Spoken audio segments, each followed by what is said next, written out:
Hey, what's up, everybody? Welcome to another Grayzone Live. I'm Max Blumenthal here with award-winning Canadian journalist Aaron Mate. Aaron, how's it going? How's it going, Max? Hey, everybody. Thank you for joining us. Remember to like the stream and share it. It's another momentous day. It looks like we're possibly on the cusp of new crackdowns on all these college encampments across the country in solidarity with Gaza, and we're going to keep an eye on them and update you with whatever's going on. But yeah, the establishment is freaking out over this display of decency, in the words of Colin Jost of SNL. That was a theme he tried to hammer home in kissing Biden's feet at the White House Correspondents' dinner. But the real decency is coming from all these college students across the country, defying threats, defying insane Zionist counter protesters, trying to harass them, intimidate them, with all kinds of really just sick tactics, as we're going to talk about, to stand up for Gaza. And there's rumors about different crackdowns coming today, including at Columbia. So we'll keep an eye on it as we discuss it. Yeah, I'm just sending a invite to Jeremy Lafredo. I don't know if he'll get it, but he's at Columbia University now. Earlier this morning, students there received a threat, 3-page letter from Columbia University administrators threatening the students, telling them they had till about 2 hours and 54 minutes ago to clear the campus. So there's now faculty linking arms surrounding the students. The students are preparing for a major escalation. This, as Jeremy pointed out, the letter contained the following line: "It is important for you to know that the university has already identified many students in the encampment." That's what the letter looks like. And it just basically levels an array of threats against the students to suspend them, to potentially remove them from campus, prevent them from graduating. And then it offers them an alternative resolution, as we can see here, which does still come with some disciplinary procedures. If they agree to leave before the police repression begins, then they'll have to sign some kind of form and say, we were just, a little bit confused and got caught up in the moment, but we give up and we will not ask for our demands to be met. The students have responded by saying, we will escalate tactics because we want you to divest from these manufacturers of weapons, death merchants that you're invested in, which are involved in Israel's genocide in Gaza. In Washington, D.C., well, go ahead. Yeah. No, keep talking. I'm showing just in Washington, D.C., all students have converged around from around the area, all the way from University of Maryland, Baltimore County to Gallaudet University, which is a university for hearing impaired here in Washington, D.C. All universities have converged at George Washington University, just a few blocks from the State Department. I was there last night. It's growing in numbers. The school created barricades to prevent anyone who was not originally a part of that encampment from being a part of it. So all the other students are considered outside agitators. You can see the barricades right there. And they've been kind of turned into art. This is like an open mic taking place right outside the barricades. And, there's a lot of political education going on there. Just conversations at night, artwork. People were making T-shirts that read Free Palestine. Young people, including children, had come out from the community to participate in artwork. And it was just like a completely peaceful scene. Could not be more peaceful. It was like a be-in. How could anyone possibly be threatened? Keep it on that woman. How could anyone possibly be threatened by this? I met this woman, whose name is Marlon Ingram, and she is from originally Hamburg, Germany, and she's a Holocaust survivor. Her grandmother was taken in Hamburg, Germany, and killed by the Nazi regime, and she and her family managed to remain there. This is according to her recounting of events through the Allied firebombing of that city. She moved to Washington, D.C. in 1960 and got involved in the civil rights movement with her husband, who is there with her, who's still alive. And you can see they're still involved in anti-war and civil rights struggles. So that was it was an amazing moment earlier that day when Marlon spoke to the students. As far as I know, there have been 0 Holocaust survivors who have served in Israel's government. There are definitely many Einsatzgruppen reenactors in that government today, though.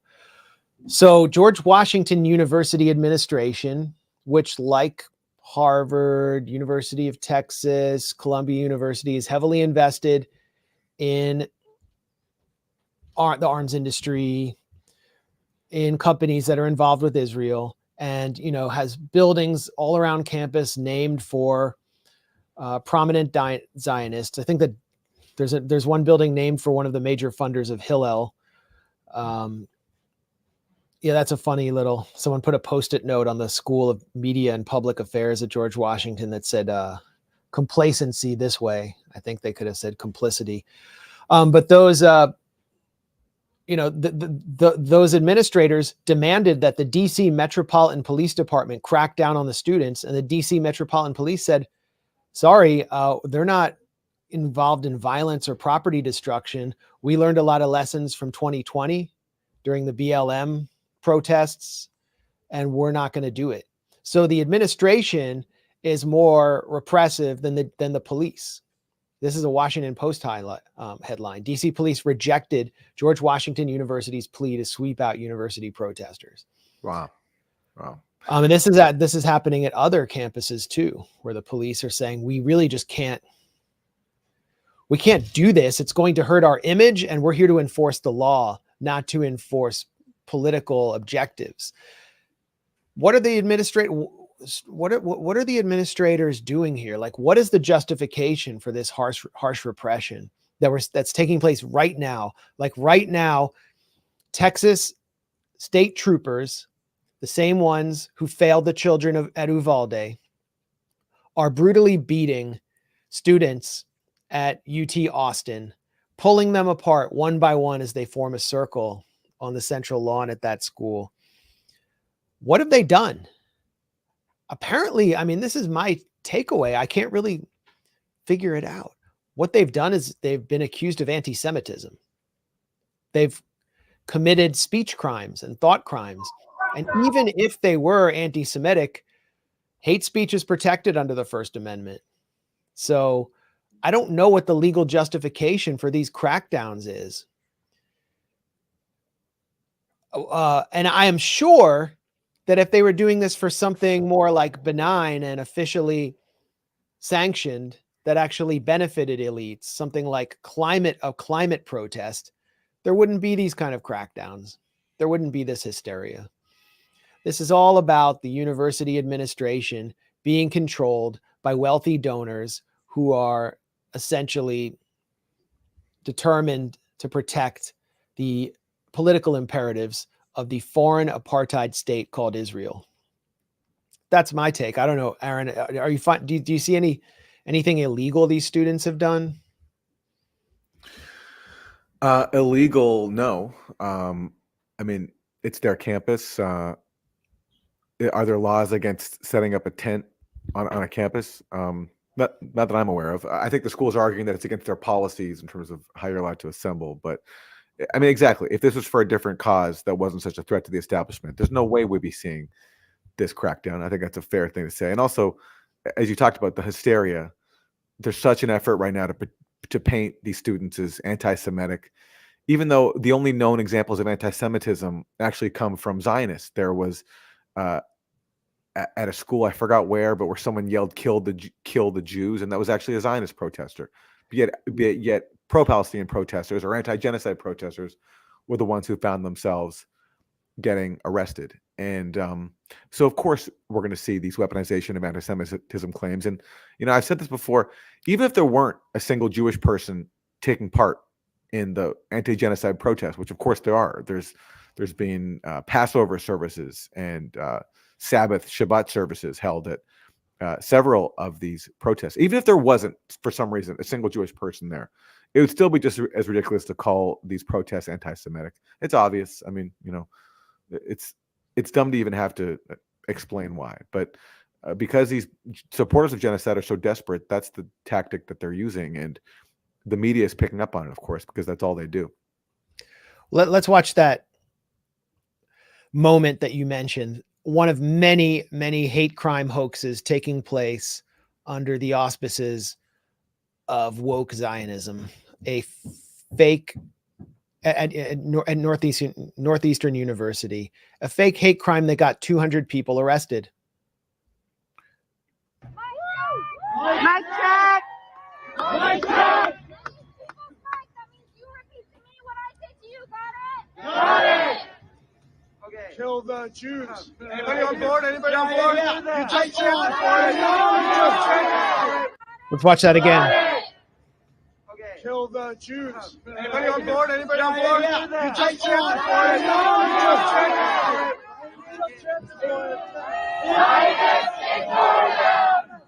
So you can see those are pro-Israel counter-protesters. They're trying to make it sound like someone called for killing the Jews. Then they say, anybody on board? This was misreported. Everybody there was arrested. The university administration at Northeastern in Boston has refused to accept accountability for wrongfully arresting 200 people.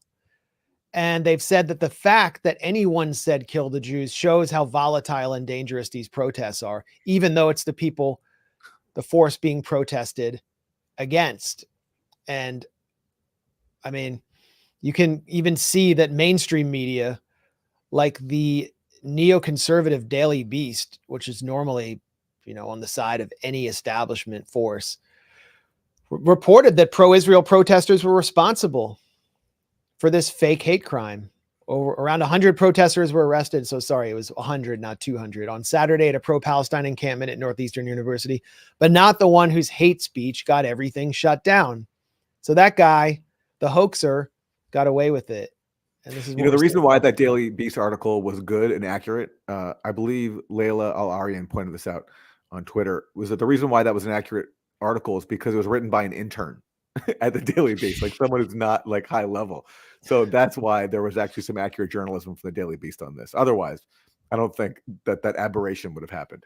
Well, maybe that intern got their like $6 an hour salary pulled for that. I don't know. Probably, yeah. When I briefly was at the Daily Beast, as soon as I started covering Palestine critically, I was out the door. That was the last time I worked for any moderately mainstream place. The rest is history. So the repression is bipartisan. This is not, going to be a current thing like Black Lives Matter was. Definitely not. The NGO industrial complex is not going to come in and give everybody hundreds of millions of dollars from the Ford Foundation so that they can go home and go have NGO jobs. The Democrats are not going to celebrate this because it can't be used. It's not a political utility. It's a political liability. Joe Biden is being badly damaged by these scenes. And so here we have 21 House Democrats signing on to a letter calling for Columbia University's board to end this peaceful anti-genocide encampment. Again, there is no clear legal violation from the students. And if they were doing this to save the climate, this wouldn't be happening. Instead, they're doing this to save actual living people on the earth who are being slaughtered at an industrial scale by a country that is revered by major donors to Columbia University and the donors to this grotesque gallery of neocon Democrats, starting with Adam Schiff. I mean, if you want to know who's run by the Israel lobby, here they are. Adam Schiff, who's, I guess, going to be California's senator soon. Yes, unfortunately. The letter they sent calls the protests at Columbia unauthorized and impermissible encampment of anti-Israel, anti-Jewish activists on campus, even though, of course, there are Jews among that encampment. And of course, even if there weren't Jews in that encampment, it still wouldn't make a difference. It still wouldn't show that, it still wouldn't lend any credence to these claims that they're anti-Jewish, because being anti-genocide does not mean you're anti-Jewish, but these people can't acknowledge that distinction, and therefore they're trying to smear this letter. Other people on the list: Dan Goldman, the heir to the Levi Strauss fortune. But I really love that Adam Schiff is at the top of that list, because Adam Schiff is the top Russiagate fraudster who whipped up years of paranoia about so-called Russian interference in U.S. democracy. It's all he talked about for years and years and years, pushing deranged conspiracy theories. So here he is now acting on behalf of a foreign apartheid state with the most direct interference I could think of, trying to shut down free speech and students protesting a foreign state's mass murder campaign. And Adam Schiff's response, rather than railing against this intrusion on democracy, is to support it and to call for cracking down on students. So, I mean, that underscores yet again that Russiagate was a neocon fraud and was a distraction from the actual acts of meddling in our democracy, foremost being arguably on behalf of Israel, which controls pretty much everybody who signed that list. And AIPAC Tracker put it together. The amount of lobby money that goes into that list of 21 signatories is $10,996,000, almost $11 million in Israel lobby money accounted for in those 21 signatories. This is Adam Schiff, and this is his son wearing a Mossad shirt. I mean, this is from a Facebook post I found on Adam Schiff's page. He's basically, his son sporting the shirt of a foreign intelligence agency that interferes heavily in American politics at a time when Adam Schiff is redirecting to Russia. So that's Adam Schiff. You got Dan Goldman on there. Donald Norcross, he's from basically the mafia of South Jersey, the Norcross family. They control all politics in South Jersey through the insurance, just this insurance racket they run, and basically just keep everything poor and poorly governed. Then you got Richie Torres, of course. I mean, who's Richie Torres? Israel just basically went out. They went to the poorest district in America in the South Bronx, where there's very low voter participation, and they bought a gay Puerto Rican guy. Like, he's literally owned by Israel. He doesn't do anything but hang out with Israeli propagandists in Israel. He does nothing for his district. He's rarely there. And it's the perfect cover for apartheid to have a gay Puerto Rican guy. And he's not even entertaining like the ones on Seinfeld. Like, he has no charisma at all. He's just a face for apartheid. It's the perfect, these liberals are the perfect face for apartheid. And then we have the Israel lobby itself, Jewish federations, the ADL, who else is on there? Various B'nai B'rith. They're calling for the U.S. government and the FBI to use FISA to surveil and investigate all student protesters. To basically, they're calling for the authorization of FISA warrants on anyone who protests, any American who protests Israel. Now, if you protest an American war, they're not going to do that, but you're protesting a foreign country's war as an American. And the Israel lobby is calling for the FBI to basically ruin your life and treat you as a foreign terrorist when you are, in fact, an American citizen. All of this is clear proof that the greatest threat to the First Amendment in this country is coming from the cutouts of a foreign apartheid state called Israel. And the Israel lobby is the enemy of the American people. It is an enemy of the people. We are under political occupation right now, and it just needs to be called out for what it is. This wouldn't be happening if they were protesting in the same way for something else that was officially sanctioned or served the conservative agenda or the Davos agenda. And it's just so bipartisan. Donald Trump Jr. has been calling for these protests to be shut down. I think Trump too as well. I mean, it's everybody. It's everybody. It's everybody in power. There's and even those, of course, who are standing up for the rights of protesters, like Bernie Sanders, has still gone out of his way to condemn some protesters as being anti-Semitic and saying there's a problem with anti-Semitism in the movement. No, I mean, it's all just a giant manufactured scam to try to demonize a genuinely grassroots movement with people putting their bodies on the line to stop a genocide. And you're seeing this constant theme of older women being brutalized by giant roided up cops. This is just one of many examples. It's Washington University in St. Louis. Very wealthy school with lots of Zionist donors. That's who those cops are acting on behalf of. They're beating a woman who looks to be like 75, 80 years old. We saw a presidential candidate get roughed up, arrested for simply being present at one of these protests. Jill Stein, the only candidate I know of who's on the ballot in lots of states who opposes genocide.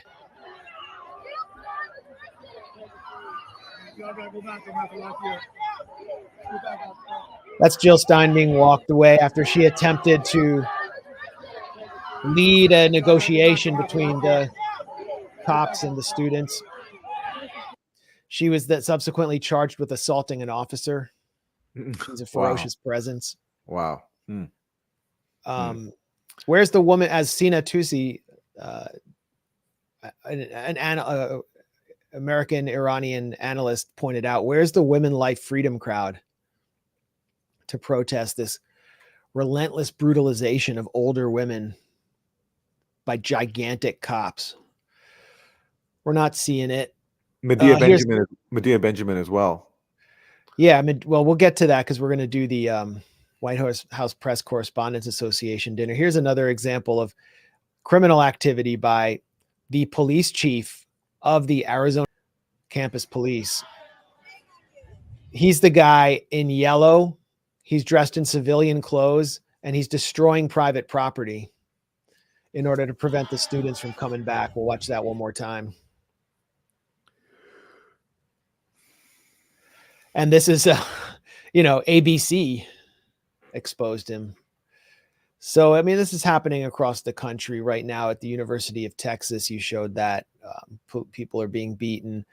Trying to reach Jeremy to find out what's happening at Columbia, but it seems like they're kind of preparing some kind of repression, and it will take place, I guess, at the hands of the NYPD, which, as we all know, like many of these campus police departments and police departments across the U.S., trains with the Israeli police and military. What else is happening? Well, as we often see in anti-war protests when they're directed at a certain country. For example, back in 2019, when I was a participant and documenting the Embassy Protection Collective, the U.S. government was attempting to take over the Venezuelan embassy as part of the Trump administration's coup against Venezuela and to hand it over to the fake president Juan Guaido. Local anti-war protesters held their ground at the embassy to prevent it from being taken over. The U.S. Secret Service was unable to go in, so they basically used right-wing Venezuelan, like upper middle class people from the suburbs, who were an extremely violent, repugnant class element as their surrogates, as kind of proxies to attack the protesters, intimidate the protesters, and they let them do whatever they wanted. They were the forces of the proxies of the U.S. government. The same thing is starting to happen on campuses across the U.S., particularly UCLA, because the LA area, West LA, is a base of the Israeli expat community. The Israeli expat community, there's, they're Likudnik, they're pro-settler, they're extremely violent. I've seen them. I lived in LA for 5 years between 2000 and 2005. And this community of Israelis actually helped turn me against Zionism when I saw them in action. I went to a synagogue in 2002 to hear a Israeli refusenik talk about why he refused military duty during the Second Intifada. And the local Israeli community stormed in, took over the synagogue. They were violently threatening everyone, racially harassing every black person in the synagogue. And then when security attempted to remove them, they all put their children in front of themselves like human shields and said, "You can't touch my child." They were just the most they just exuded fascism. They were the most disgusting people I'd ever been around. And at that point, I was like, well, if that's what Zionism is, I don't really want any part of it. So I guess I thank them for accelerating my Jewish red pill moment. They really forced the red pill down my throat with a dose of Ziocaine. But this is UCLA.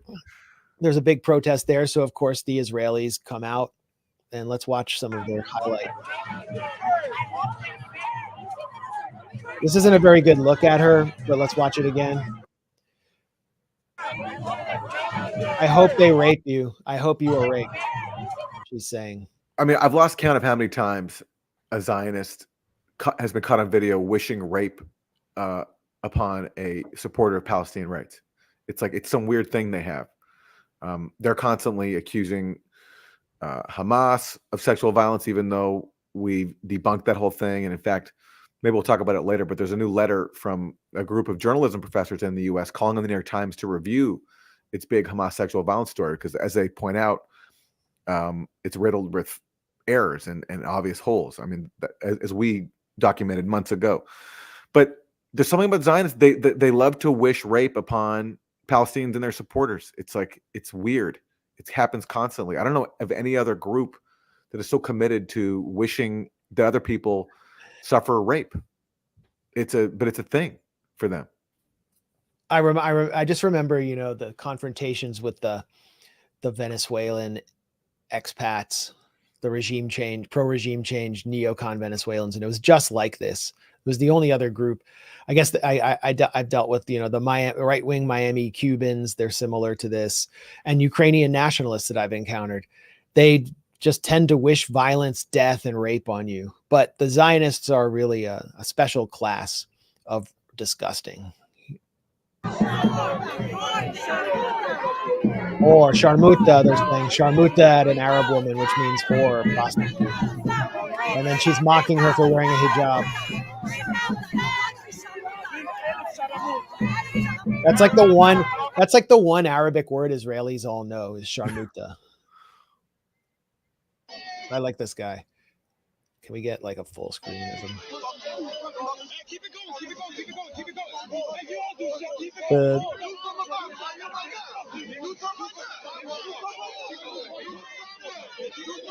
Wonderful.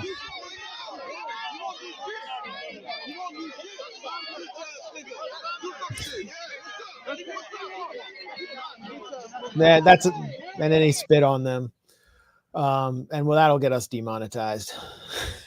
So he basically called them the N-word. I think he was like trying to be hood and not really like trying to be racist, but it just came off. It didn't come off very well. So basically what's happening is, as I say here, the Zionist elements are, the longer these campus occupations go on, the harder it is. Sorry, I didn't play this. The harder it is for Zionist elements to maintain the strategy of playing the victim. And they're just starting to reveal their true essence as a bunch of psychotic genocide zombies. This is also at UCLA.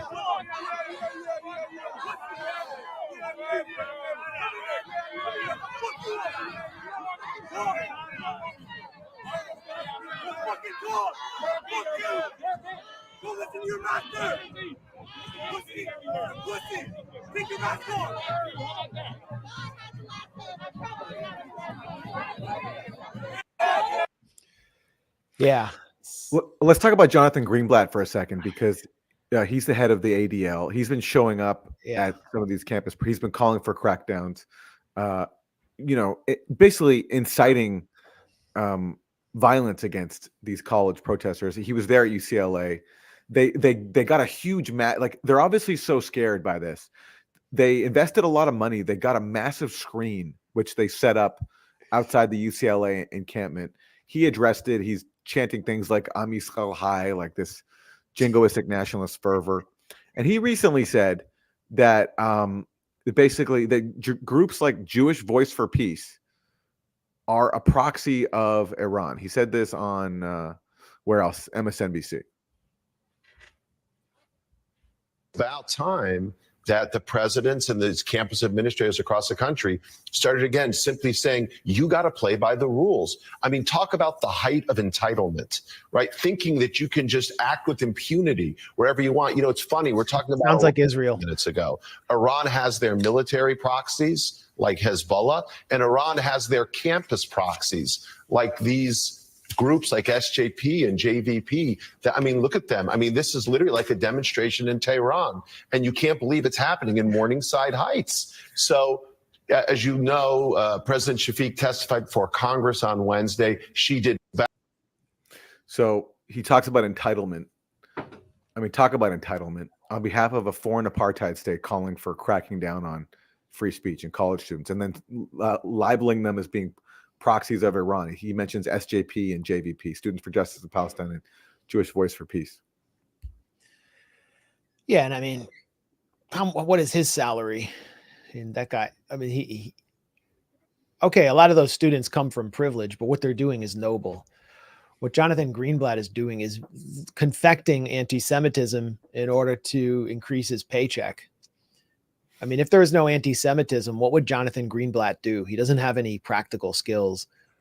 He helped start a bottled water company. He's not really known for any accomplishments. He needs anti-Semitism to survive. And amid all this talk about, all this fake talk about anti-Semitism and all the energy that has to get expended, sort of rebutting it, lost is what the actual discrimination, which is Islamophobia, and we've seen examples of that. The people, the Zionists who are mocking people in hijab and all the other bigoted things they're saying. I mean, where's the discussion of that? Where, like, the people speaking out against that in Congress, so you can count them on one hand. There's someone wearing a T-shirt saying "Make Gaza Jewish again." Jackson Hinkle claims to have slept with his girlfriend, so maybe there's some justice in this world. But yeah, these shirts are actually like, this guy didn't just go out and make this shirt. These are in mass production by Zionists. I don't know if I have the video, but somebody said they had like a banana allergy in one of these encampments. So the Zionists in LA started showing up waving bananas everywhere. Oh yeah, I do have, including a doctor apparently. Yeah, I got that right here. And so, I mean, they're basically, and then that banana has taken off in Zionist social media, where there's now memes going around with bananas over Columbia University and banana. It's like become their version of the watermelon symbol. Here's this physician waving. I mean, this is just utterly psychotic behavior. This woman is a licensed physician in LA, apparently.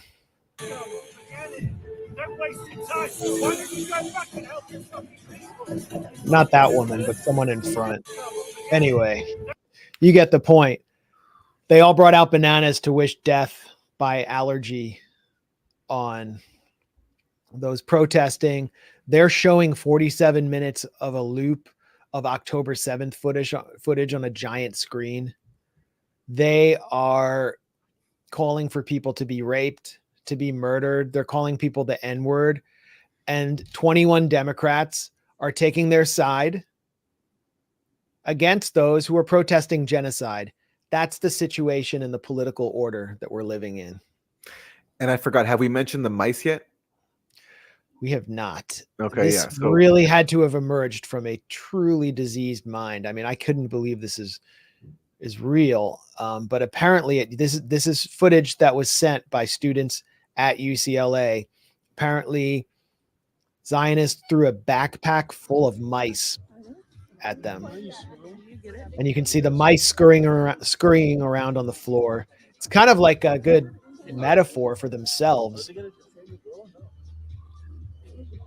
Some people believe the mice have been infected with something. I don't know. That would be like ultra sinister, Dr. Mengele level.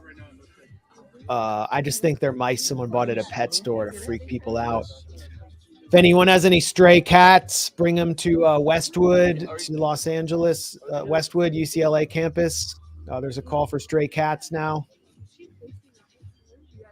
But I mean, who else could have thought of that? What other element would have thought of that? Yeah, I 100% believe that was Zionists. I mean, as you pointed out, only a sick mind And only a sick mind could support mass murder.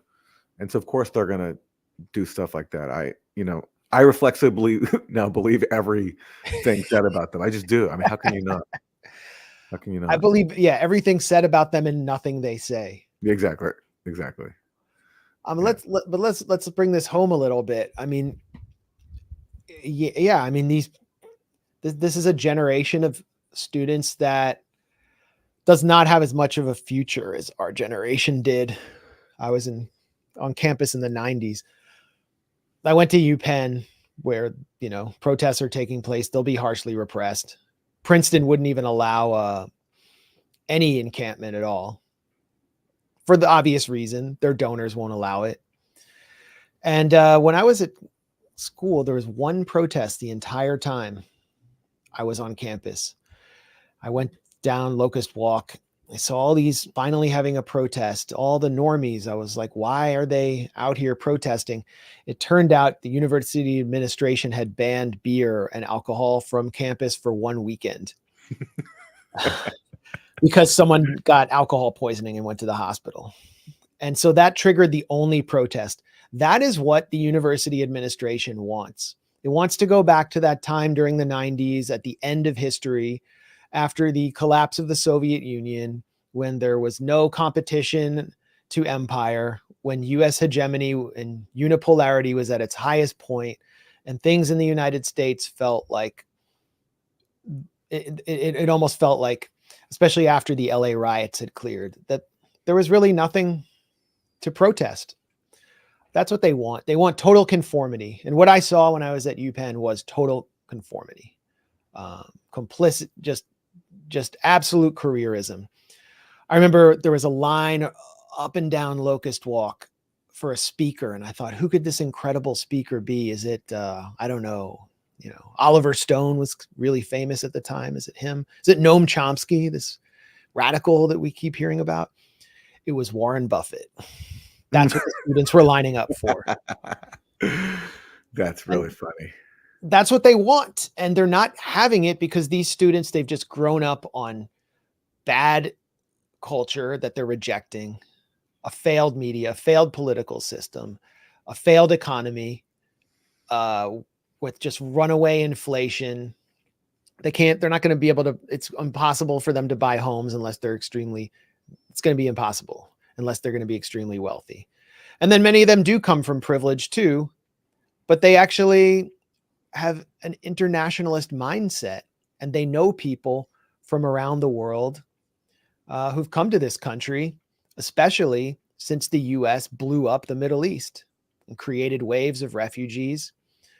They know them. And social media, I didn't even have an email account when I was in college. Okay, social media has connected them to Gaza in an intimate way, whereas it took me a much longer process to discover the truth. And they are challenging what the university is about, which is kind of a laundromat for investments and holdings in the necroeconomy, which is masked by liberalism. The necroeconomy that guarantees record profits for the arms industry this year. They're challenging that at its core. They're challenging, and so they're threatening the imperial core in a way that no other protest movement since, I think, the Iraq War has done. Occupy Wall Street was highly significant too. That was about the, challenging the financial elite. I mean, it is kind of another Occupy moment. And so there's this rush to crack down on them.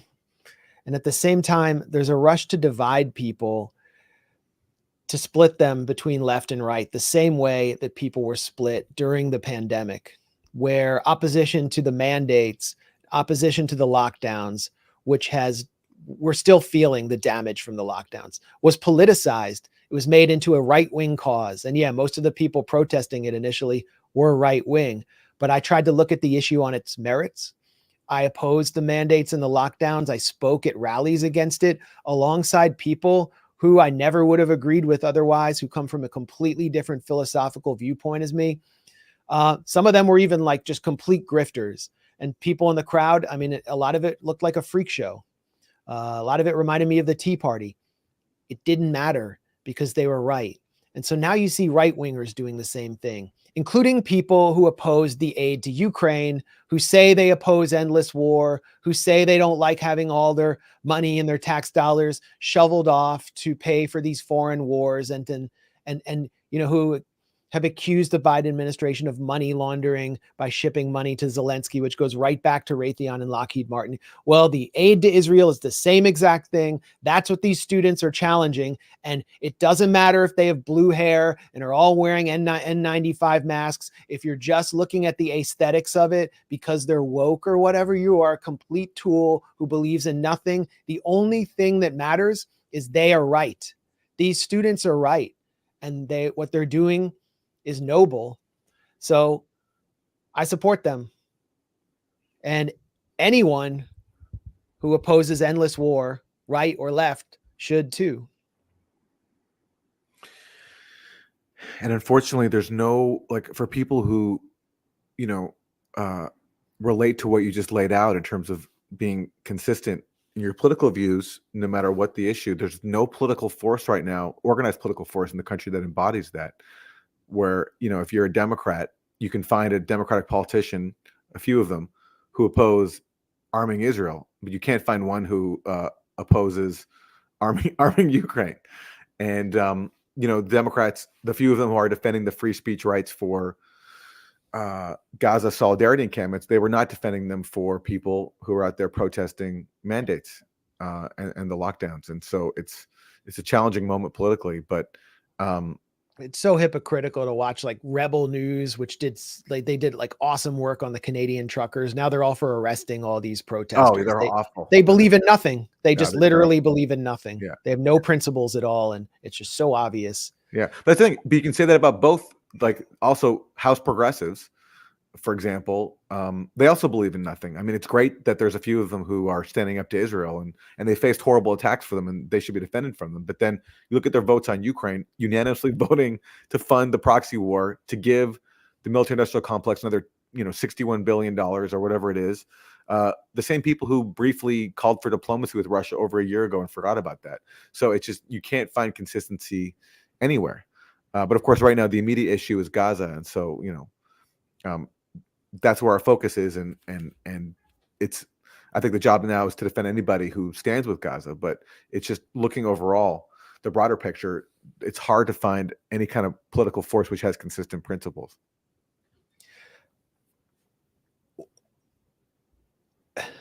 Weird comments.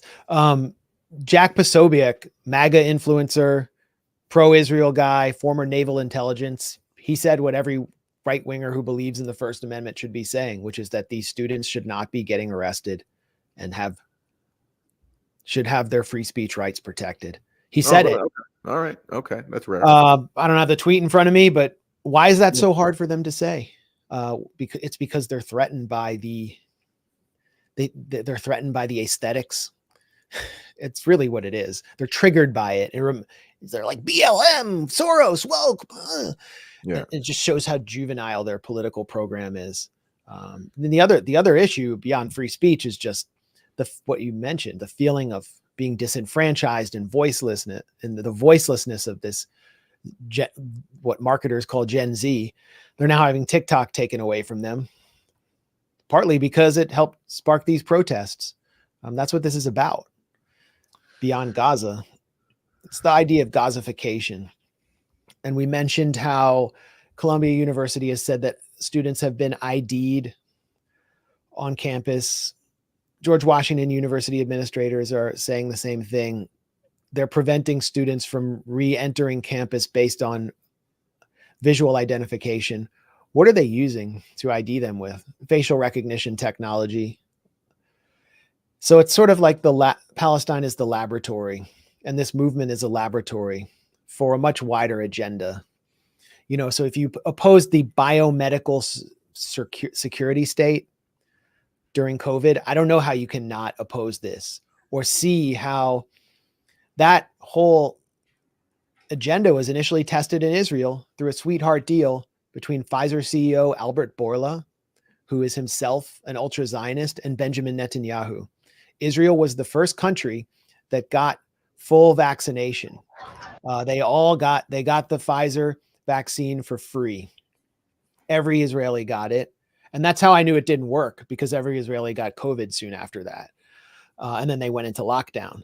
But they got it because Israel has the most sophisticated surveillance systems, aside from the ideological affinity between Borla and Netanyahu. It's because Israel has tested all of these surveillance systems on Palestinians for so many years, on this restive indigenous population, that they would then be able to surveil their own population and the results of this so-called vaccine.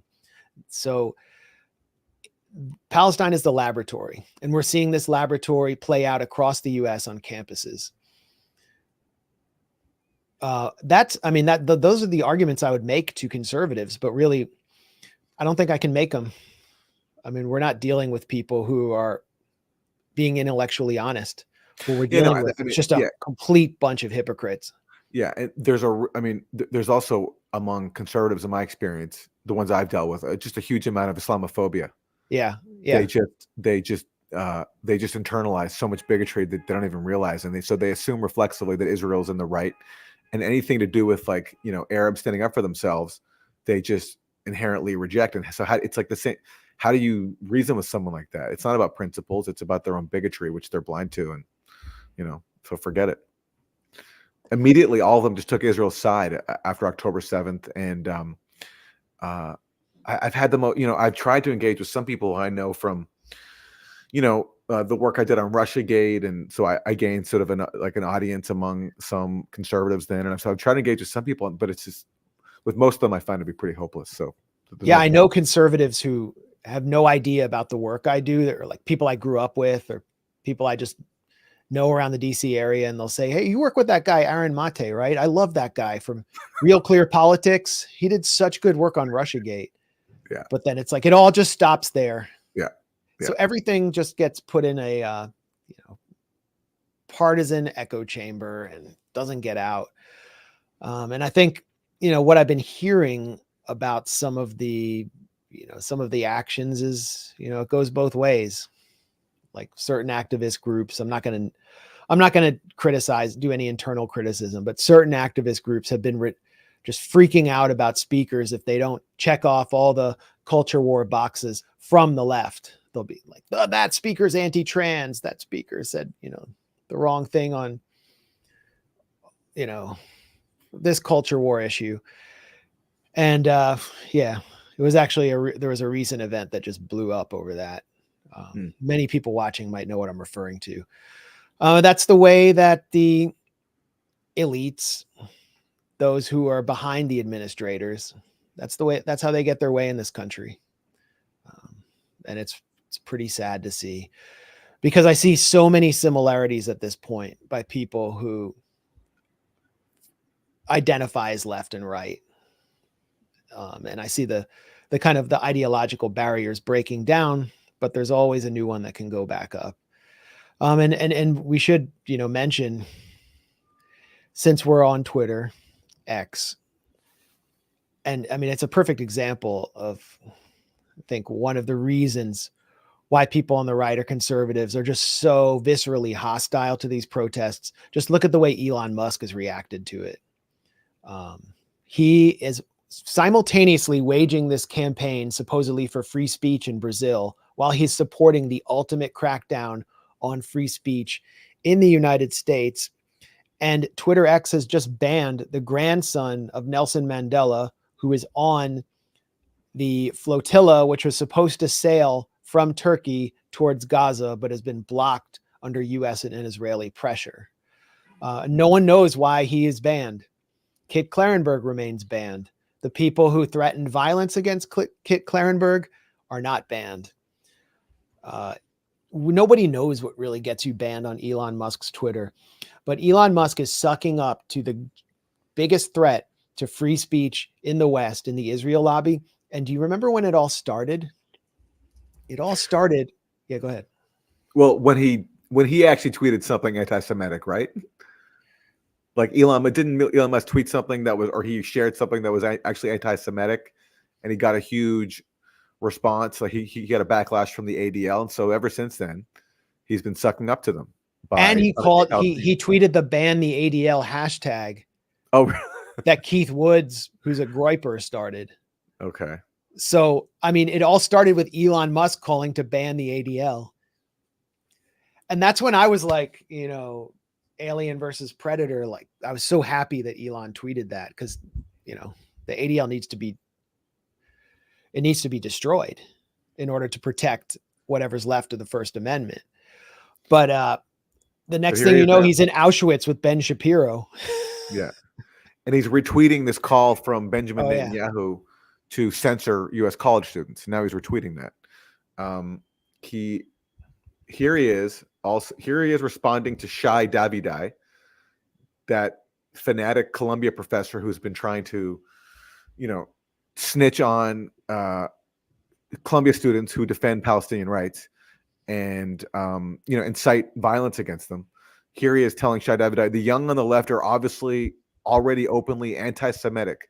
As they grow in seniority, this will become the entire left. That's Elon Musk. Yeah, he's just appealing to his masters. I mean, he's not the rich. They say, oh, Elon Musk, the richest man in the world. That was like the Democratic talking point about him. It really just, anyone who utters that talking point shows they do not understand how power works. All of Elon Musk's programs, his space program, SpaceX, it all comes from investments from the federal government. It's public money. A lot of it is public money. A lot of his other investors are elites who are actually more powerful than him. And it's pretty clear that if you're involved in AI, or Elon's involved in transhumanism through Neuralink and tech R&D, that you are going to want some kind of buy-in from Israel and its various assets. And that's what's going on here. Elon is basically, he's not his own man. He's not the world's richest man who controls the world. He's controlled just like everything else. And I think that's what this shows. However, I'm, you know, if he hadn't bought Twitter, I think we wouldn't even be able to do this right now on Twitter. I mean, we would be banned so hard by the old regime of Yoel Roth and like the Biden Democrats, who are like the ultimate central scrutinizers. I'm still like, I mean, I'm still glad the idiot king is in charge instead of just like the whole deep state. Yeah. I mean, thanks to Elon Musk, we do know from we know about the Twitter files. The Twitter files did show that the FBI took part in an effort to try to censor me when they passed on that request from Ukrainian intelligence. Although in defense of the old Twitter leadership, they didn't acquiesce to what Ukraine wanted. But yeah. Well, I don't, you know, certainly I do think there's been slightly less. Well, I guess it depends who you are.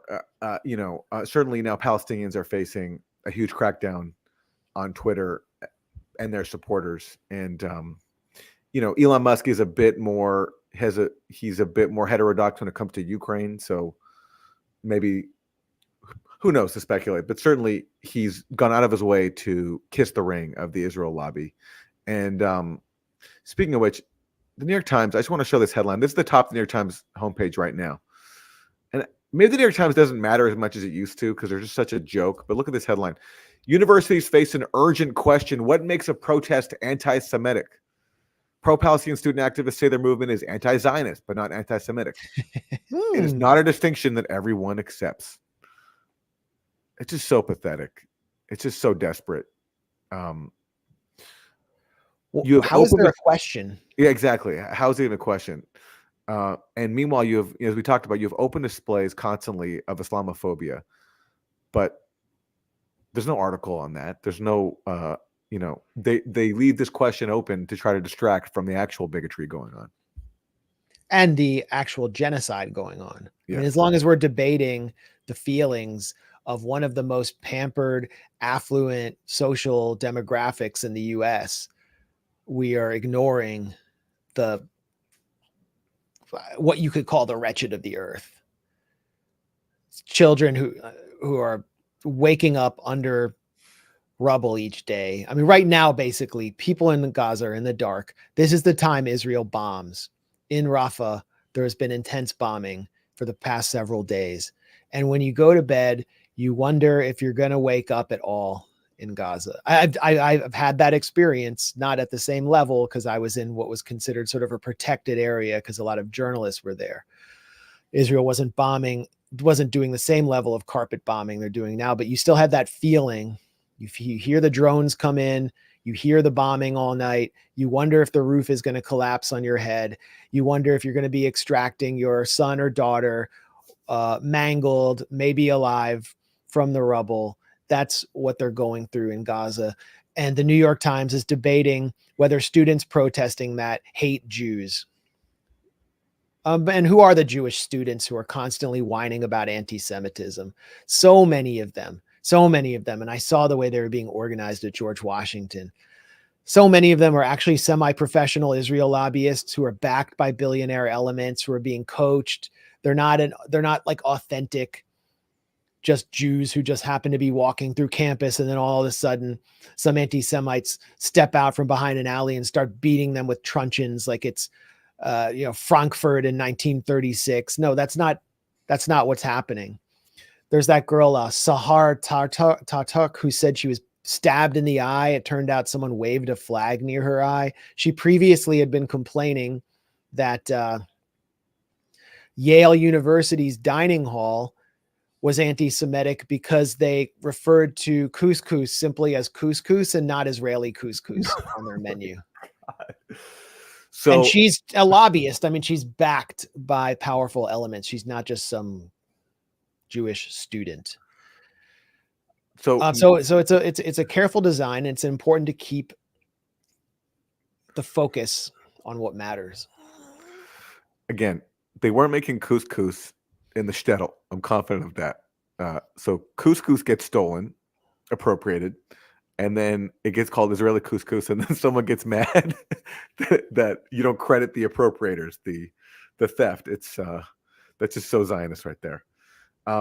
Yeah, she is that idiot. By the way, though, like Israeli couscous is a little different than Moroccan couscous, but I don't want to go into that. Well, fair enough. So people are asking about the ICC. I wanted to do like the White House press correspondents dinner a little bit, just because I hate the press more than anything. It's what gets me up in the morning. It's probably the only thing that gets me up in the morning. Contempt for the press. Yeah. It's just hatred of the media. Like,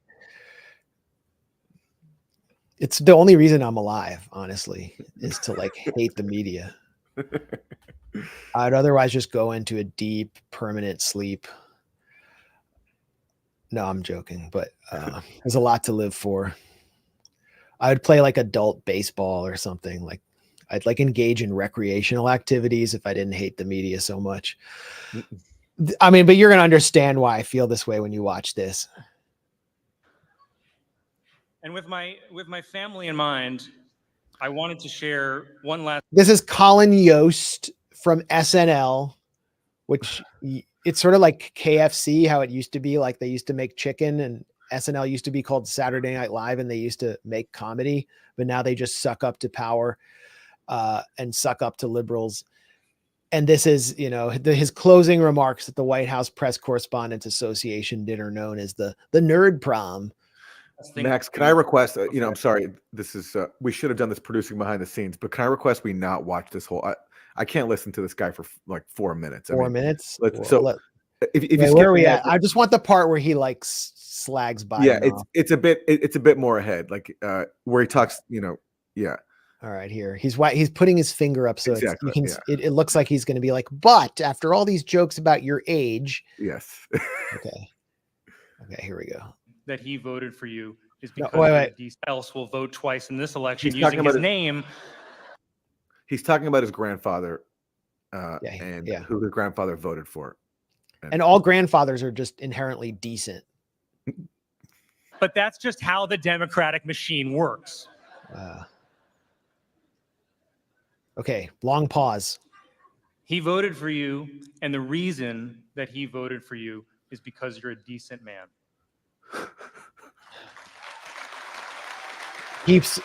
Biden so badly wants to sniff that woman's hair, he can barely contain himself. My grandpa voted for decency, and decency is why we're all here tonight. Decency is how we're able to be here tonight. Can you believe that? Like the press is cheering for someone voting for Biden? Like they're not even pretending anymore to be objective. Woo, we're decent. We love ourselves. Decency is how we're able to make jokes about each other and one of us doesn't go to prison after. We go to the Newsmax after party.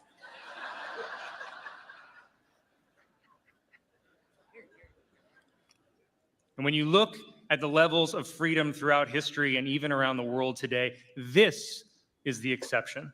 This freedom is incredibly rare. And the journalists in this room help protect that freedom, and we cannot ever take that for granted.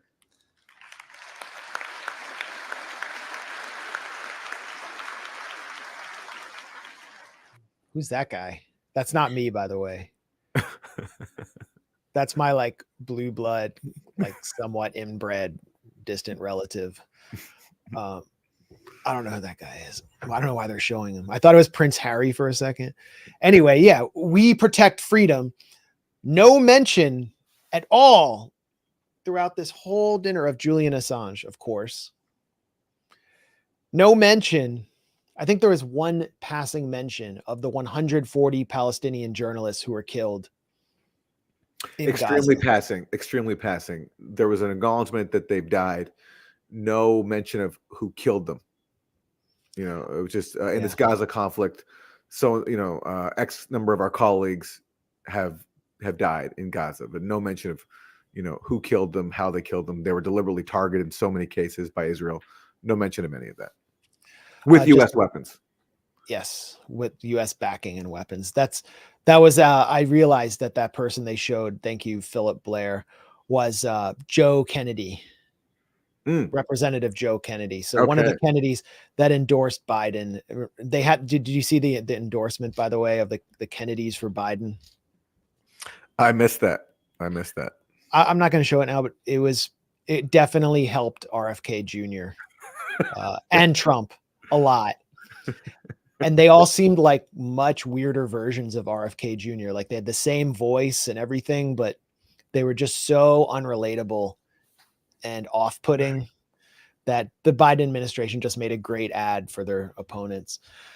Yeah, so this I wish I could have been there at this protest outside the Washington Hilton. Huge respect to Code Pink for the flag drop they did. My in-laws were in town, so I just, you know, had to be like good husband.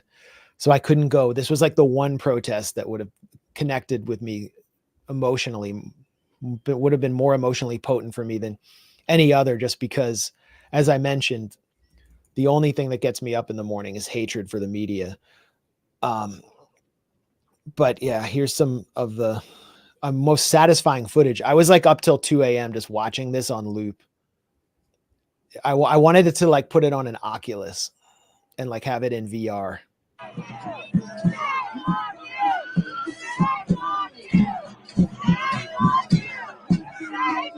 I love that. Who are you?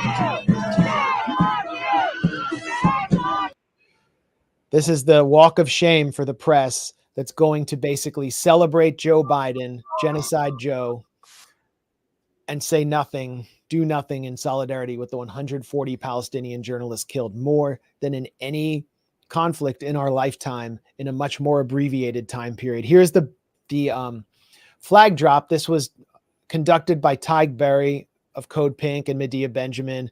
They rented out a room at the Hilton. Tig was talking about it last night. They barricaded the door to make it, you know, harder for the staff to come in and remove the flag, although they ultimately did. And it was such a potent, powerful symbol outside this event where the press really is exhibiting and flaunting its true function as stenographers for power and courtiers. I'm so grateful to Medea and all of Code Pink. It's they really put themselves out on the line constantly day in, day out. And just with a small group of people relatively have such a big impact. I mean, look at this. This is amazing.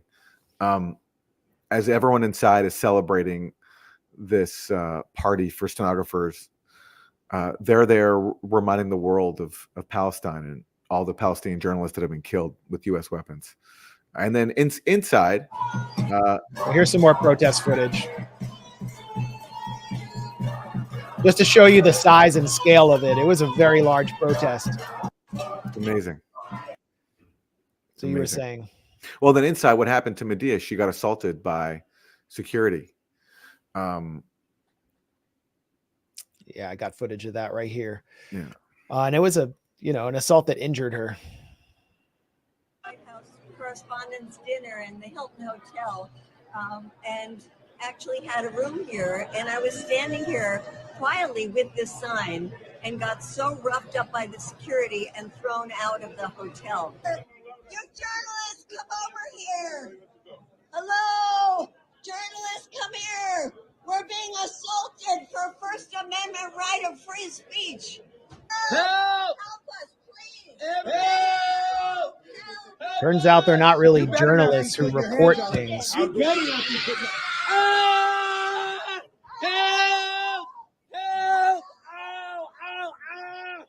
It's quite ironic because tonight was all about press freedom, and it seems like standing here with the sign is something that's a lot worse than 100 journalists in Gaza. So yeah, there were just reporters filing by them, just watching them being brutally beaten, and they did nothing. I don't know why I'm laughing.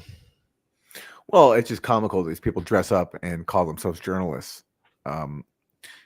while not caring about a couple people being assaulted and going inside and celebrating their profession as if they're doing something worthwhile for the world, and really they're just serving power, and they're there to celebrate that openly. Anyway, everyone makes their own choices. It's a lot of people in that room who really want to be a part of that world, and that's their right. But I really appreciate all the people outside reminding them of what they're celebrating, what they're actually celebrating, which is mass murder ultimately, and the persecution of people like Julian Assange, who of course doesn't get a mention. Yeah, just the hypocrisy that they always will find some journalist, Evan Gershkovich or Austin Tice, who's being held by an official enemy. But none of them seem even aware of the plight of Julian Assange. There's not, it's not like anyone who went in there has demons about what they're doing. So it's important for them to be confronted and just to see how the public rejects more than ever the model of corporate and mainstream media. That's encouraging to see, just beyond the issue of Palestine. Aaron, Benjamin Netanyahu, Prime Minister of Israel, complained about the possibility of a warrant being issued by the International Criminal Court for his arrest. I don't know how seriously to take that. There's a lot of discussion about it. Do you see this as a serious threat to Netanyahu and those around him, Yoav Gallant and other figures in the war cabinet? Well, based on what we know of the ICC, I would be shocked if they were actually preparing to do such a thing.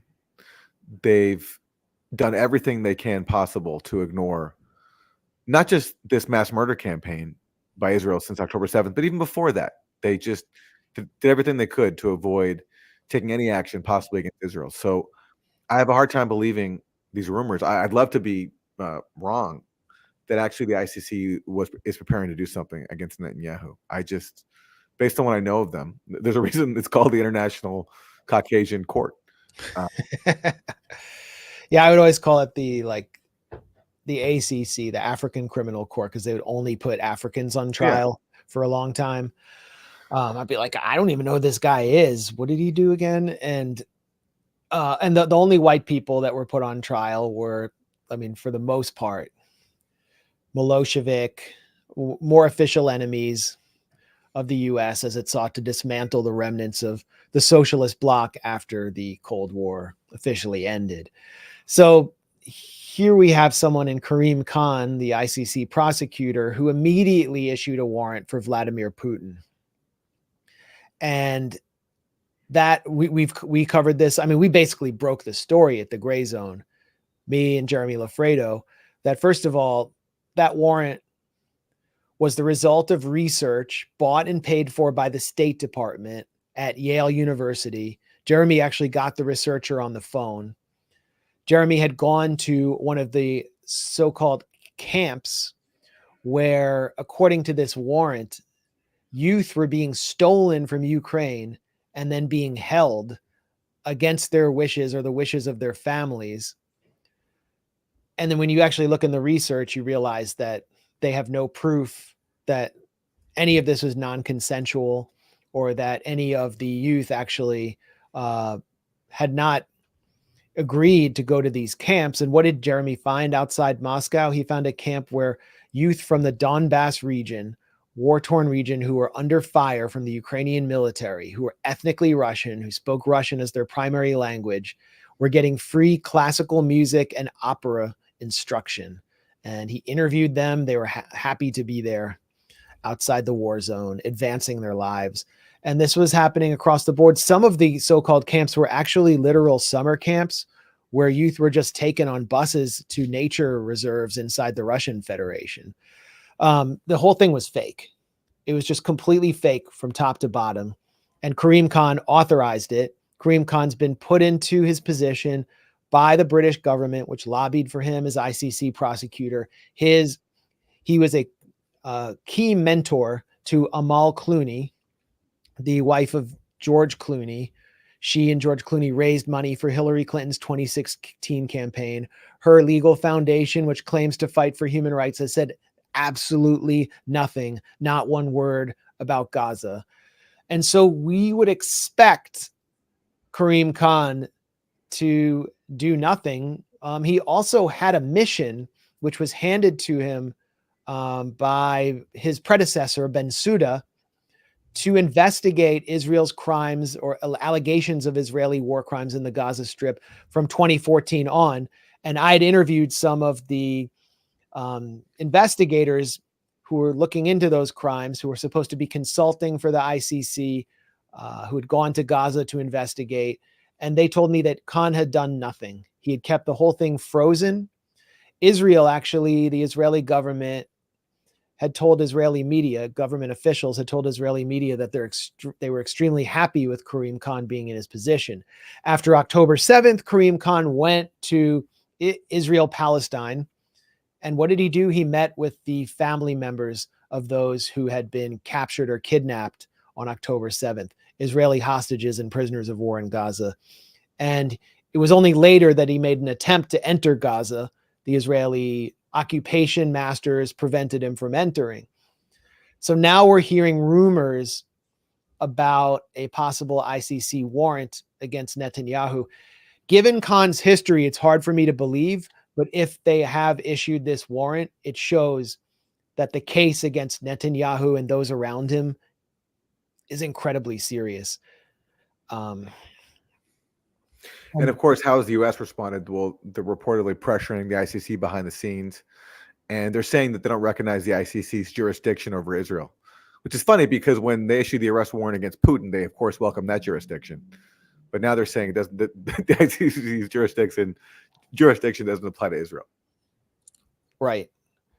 And so this is a great tweet from Asal Rad, which really sums up the U.S. position well, and the whole concept of the rules-based order.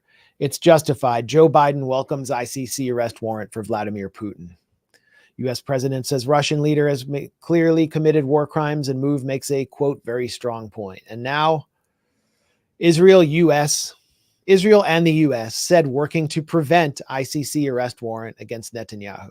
So basically, by the way, I mean, as you pointed out, and this was, I think first exposed by the Grayzone, or at least first reported by the Grayzone, so much of the ICC warrant against Putin relied on a State Department funded study out of Yale. The author of that study admitted to the Grayzone that they did not go there in person, that there's so many issues. Nobody did. Yeah, there's so many issues. But also, what's interesting, and this is like a side conversation, no need to get into it now, but if I remember right, it didn't mention at all the most widely publicized cases of alleged Russian atrocities, like in Bucha. And this warrant came about a year after those atrocities were alleged. So, like, why did the ICC avoid that? They instead focused on this kidnapping thing, which the Grayzone actually looked at and showed just didn't add up. It's just an interesting omission that it didn't. The ICC warrant against Putin for war crimes in Ukraine didn't mention at all the most publicized allegation of Russian war crimes inside Ukraine. Well, the researcher explained why to Jeremy. It's all in our interview. He believed that he couldn't. Well, the amazing thing is he told Jeremy that the New York Times reporters who covered Bucha were pressuring him to make the indictment about Bucha so they could all win Pulitzer Prizes. I mean, he said that. We have a recording of it. It's all there. That just shows you what the New York Times is about. But he said the reason he didn't issue a warrant over Bucha was that he couldn't prove intent. And he wanted to make it more of a public relations extravaganza. And since this program of evacuating ethnically Russian children from the war-torn Donbass region was overseen directly by Putin and one of his ministers, he could indict Putin instead of indicting some low-level commanders who'd been in Bucha. So it was about propaganda. Got it. Okay. Huh. He with what Israel's done in Gaza, I mean, it was from the beginning on October 7th, the intent was clear. They said they were going to bomb Gaza back to the Stone Age. Netanyahu called Gaza Amalek. Another minister called for dropping a nuclear bomb on Gaza. Yoav Galan, human animals, and so on and so on. The intent is clear. I mean, I've never seen an easier case for the ICC than this one. Yeah. But we're not sure if it will arrive. I'll be shocked if it does. I'll be absolutely shocked. I'll be pleasantly surprised. But obviously, Khan has to do something face saving because it's just so obvious what he's doing and putting this off. So maybe he'll issue an indictment for somebody lower level. I don't know, but I wouldn't expect him to go for the top. Yeah, well, there's the rumor is Khan will go for the top and spare the military commanders who have also issued clear intent to and also made it. I mean, it's possible to investigate whether they have targeted civilians deliberately. That's why I think this is such an easy case. The Biden administration has attempted to, I think that a week ago, they might have sensed that there was some action at the international multilateral level, and they issued intentions, their intent to sanction one unit in the Israeli military. And I think this is a way to sort of deflect and make it seem like they were still serious about human rights.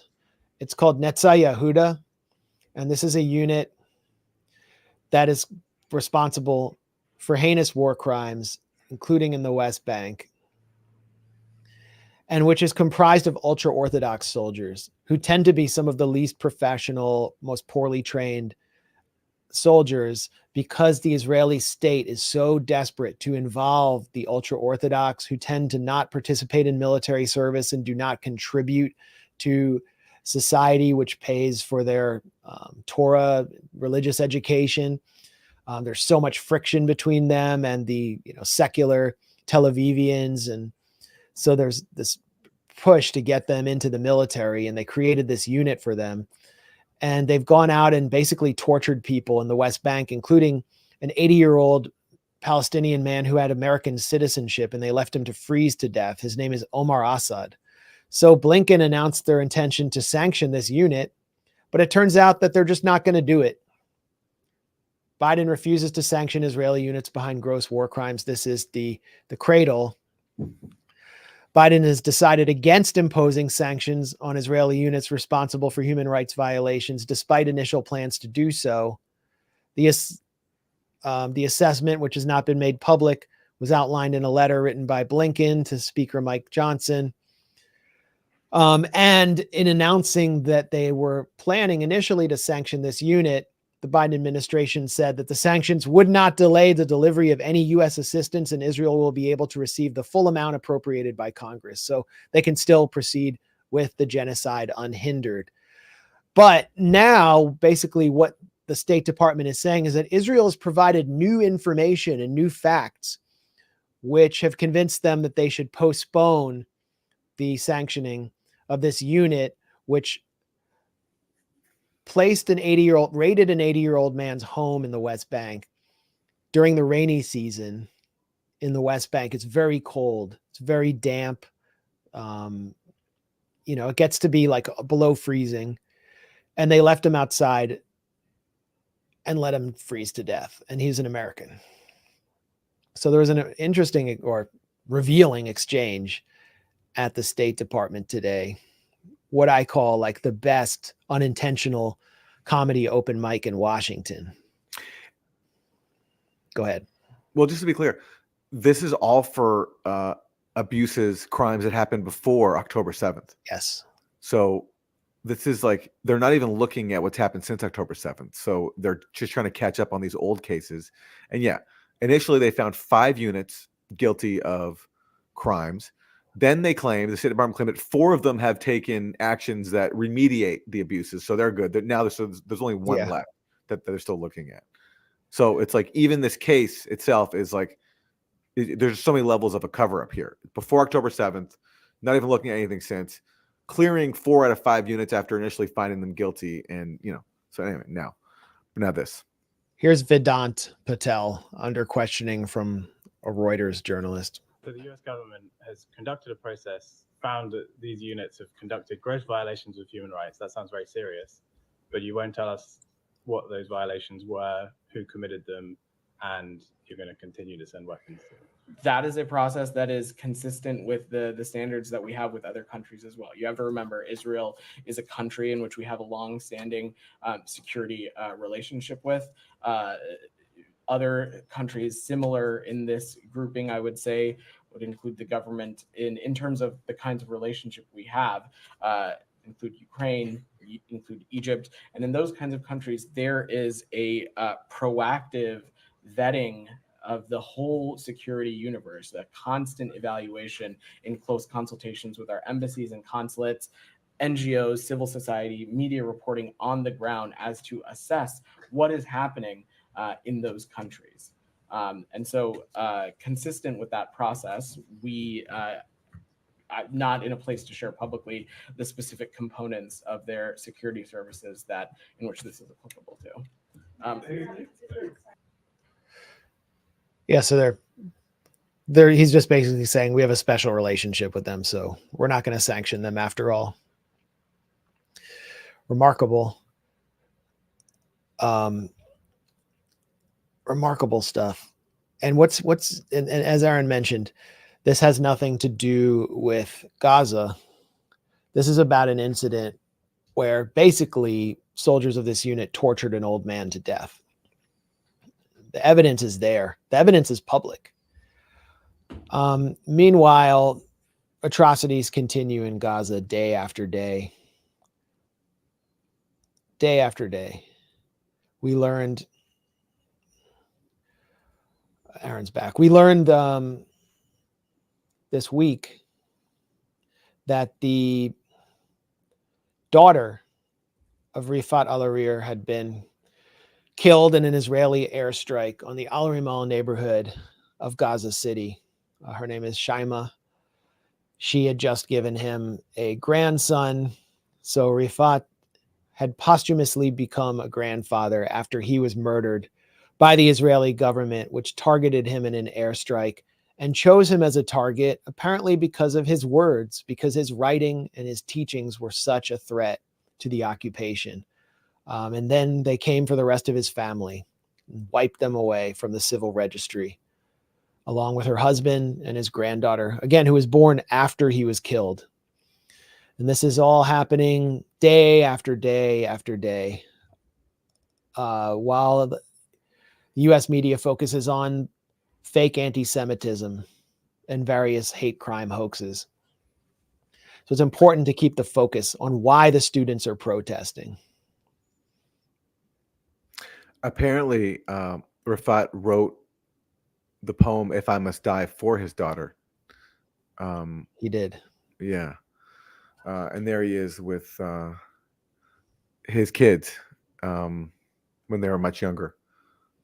Well, this is this is him after becoming a father. Yeah. And he also wrote the introduction of his book, Gaza Writes Back, the volume he edited, which is available on Just World Books. He wrote it about having his daughter, Shaima, and hoping that she could meet his Jewish host who hosted him in the US, Viola. So it's a very powerful intro. And it's my understanding that there will be a new volume of writings by Rafat out on OR Books. I'm hoping to see that happen. I definitely played a part in the initial phases, and we'll be letting you know if that comes out. But we have to do anything possible to remember someone who really truly embodied the spirit of Gaza and what resistance really means. And this is at the encampment at George Washington University right now. This is one of the signs, and it's the Rifat Al-Hariri Memorial Library with books for anyone who wants to visit that encampment, which they can read. And again, the university administrators, they want to effectively burn these books. They wish that the DC police could come and smash this library to pieces. But it's still standing right now in memory of a real friend of the Grayzone and someone who I was fortunate to get to know, who was one of the close to 40,000 or more people murdered by Israel since October 7th.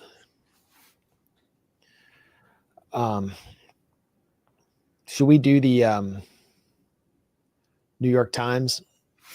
Well, just here's an update on the fraud put out by Jeffrey Gettleman and two of his Israeli colleagues at the New York Times, alleging that story that came out in late December, alleging a pattern of sexual violence by Hamas on October 7th. We were out the gate debunking it. And now this is the latest. More than 50 tenured journalism professors from top schools signed a letter calling on the Times to address questions about an investigative report that described a pattern of gender-based violence in the October 7th Hamas attacks in Israel. So this is now journalism professors, more than 50 of them across the U.S., calling out the Times and telling them to review their scam of a story. I mean, I think they should just call for the Times to retract it. There's no need to review it. It's a scam. Everyone knows it. So many purported witnesses have been debunked. The Times even had to admit that one of their witnesses had lied, although they did it in the most weaselly way. Basically, one of their witnesses who claimed to have seen two teenage girls suffering signs of sexual violence, it was found that he was lying. He was lying. This was debunked by actually video taken by an Israeli soldier. And the Times, rather than correcting his lies, added this update inside the story, not even at the end of it, inside the story, and basically tried to suggest that the witness had misspoken and maybe seen these two victims somewhere else, not where he initially claimed to have seen them. So this story is such a fraud that even now journalism professors are calling on the Times to review it and address the obvious pattern of fraudulence that we identified from the start. And that we called out many months ago. So it's great to see other people catching on. Yeah, I mean, I didn't expect another shoe to drop, but this is becoming incredibly embarrassing for the New York Times. Arthur Sulzberger, was it Arthur Sulzberger? His son from the Sulzberger family, which owns the New York Times, actually cited that story as one of the proudest pieces of work the New York Times did covering the post-October 7th conflict at the Reuters. It was a Reuters media conference. And he's really paying the price for that. it's really New York Times leadership that is holding on to this fraudulent story and refusing to retract because it would be so embarrassing. And as that letter points out, the New York Times conducted a review of its Iraq war coverage and essentially retracted Judith Miller's reporting. So I guess they basically decided there's no way the New York Times will fully retract the story, but if they announce an official review, that will be a de facto retraction. But they won't. But they won't. They won't. They will not. This They story is too won't. big to fill. And that's fine. Don't do it. It just adds to the free fall of the New York Times credibility and the free fall of legacy media credibility. You can see the Washington Post jumping on this because they want to overtake the New York Times and try to, I mean, it's their key rival. Yeah. So they want to show that they're more credible and that when democracy dies in darkness every day at the Washington Post. I will say the Washington Post has been better, moderately better on Gaza than the New York Times. They've had Absolutely. a more diverse array of voices. And absolutely. I mean, the Times, they're just straight up stenographers for Israel. At the Washington Post, there's a little bit more freedom allowed. I mean, plenty of criticism about the Post, but the Times is on a different level. It's just every day there's something just so ridiculously offensive and wrong and insidious. Yes. Oh, yes. It's like they created this section which looms above any coverage or any article about the Columbia Gaza encampment that says anti-Semitism on campus. Oh, God. And Anti-Semitism. Ugh. So it's insidious. Yeah. Yeah. And meanwhile, Columbia has started to suspend the students who have refused to leave. So that's happening as we're broadcasting now. The suspensions have begun. The question is, will they follow this with actual raids and arrests on the encampment? We'll be following that. Jeremy's up there. If in the next few hours there is a violent crackdown on those students and Jeremy's there, we'll try to live stream it on this channel. I haven't been able to be in touch with him, but we'll make every attempt possible to cover it. I got to go now, but I will be on Jimmy Dore in an hour from now. So if you haven't had enough of me, watch that. Anything you got coming up, Aaron? No. But thanks as always to everyone for tuning in. And remember to like the stream, share it, support the Grayzone at the links you can see on your screen. And we'll be back.